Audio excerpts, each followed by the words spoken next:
We do a really in-depth labor analysis, not just the material. So we really go in and look at what we expect for labor, how many for each of the different trades, like how many staff would they need, what, any mobilization costs, all of these different things are factored in. We have an internal process for takeoffs that we do that are incredibly detailed, especially our lumber package. So we know exactly down to, the screws and all of the hardware, how many of each and the different types and every single thing we need, which also helps us to work with the subcontractors to be more efficient. Because a lot of the time when they're bidding, if they're doing turnkey, they're just everyone's building in a buffer, right?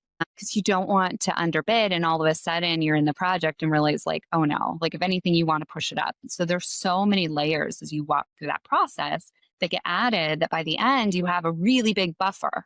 But if you can go in with more solid information on the front end, that helps you to better price everybody to better price and be on the same page and to get this thing built for what it should be built. So those are a couple of things. We also are really big on and have experience in utilizing out of market subs. So that project in particular, like I said, really small market in Montana. So labor in that market is tough. It is very competitive. It is very expensive in a lot of different trades. So because we've done a lot of work, especially in Montana, we've gotten really good at identifying which other markets can we pull from. You're in Texas. We pulled from Texas. I think we saved $500,000 just by bringing in the framing crew from Texas for this project. Wow. And they made more doing our project, including all the travel costs and being there for that period of time, than they would have made had they stayed home. Just there's that big of a discrepancy in the labor rates.